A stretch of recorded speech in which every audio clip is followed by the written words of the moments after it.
All right, part two of working on the wood stove.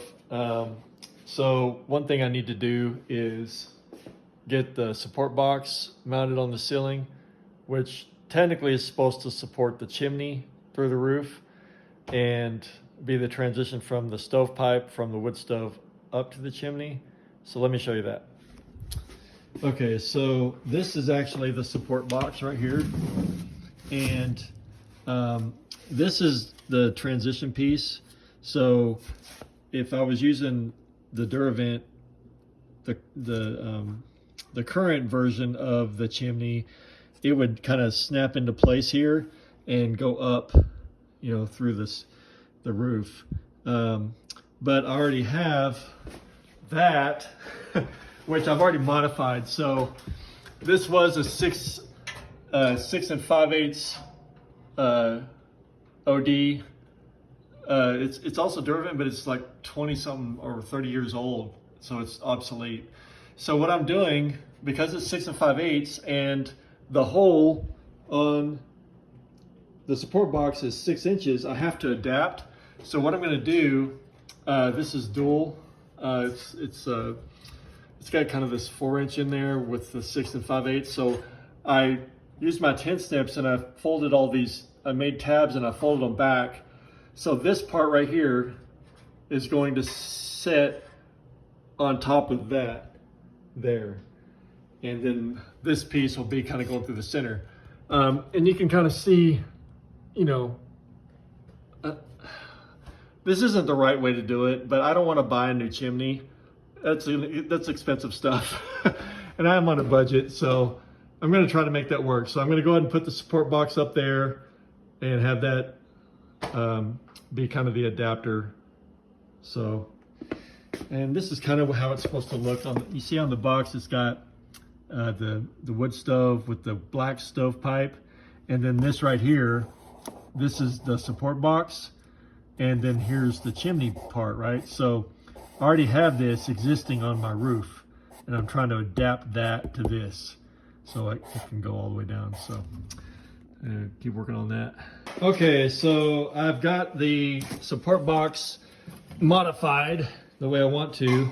So I cut it and folded those tabs back because it's gonna go up there like that, up against that. And I made a jig with some 2x4s here. So I got this long pole I'm going to use and to hold it up so I can get it kind of, you know, squared to the wall and everything, and then screw it up to the ceiling. So that's what I'm going to work on next. Okay, before I put the support box up, I had to stabilize that chimney piece. So what I did, you can see I put some screws in the drywall and I used some baling wire to tie it back so to all 4 corners here, so that this doesn't move at all. It was moving back and forth. And now I'm going to put some high temp caulk around that, so when I put the support box up against it, it seals that and there's no air gap.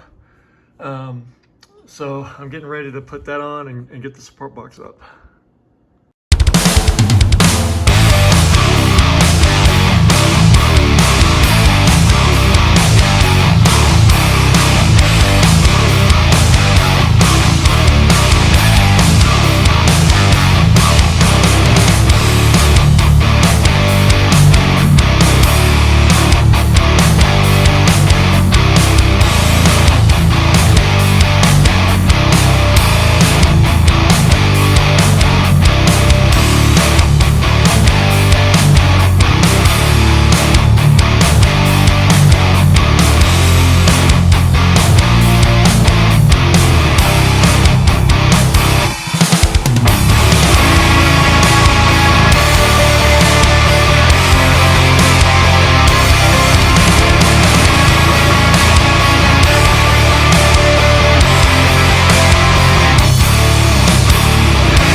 Okay, so I got that thing marked, obviously, and I put some anchors in the drywall after I drilled holes in the support box.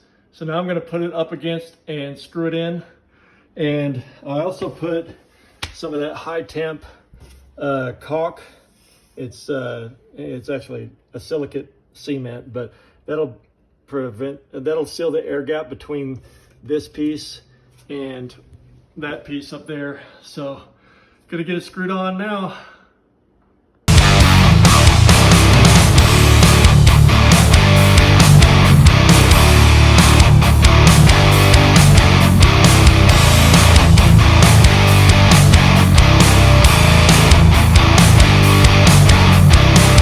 Okay, I got the support box screwed to the ceiling, and now I just need to put, there's a trim piece that goes on both sides, so I need to get that screwed up there, and then I think I'll be done with that part. All right, I got the support box done. It was a bitch, but it looks pretty good. I got the trim on there, and now that it's all secured, I'm gonna do some touch up, obviously. But now I'm just gonna start building the stovepipe down and get the stove in here. I'm still waiting for the piece that the stove's gonna sit on. Hopefully get that tomorrow, and then finish all the piping to it, and then I can actually start a fire and get it done. So that's it for part 2, and then part 3 will be getting the stove in and getting it all connected. So thanks for watching.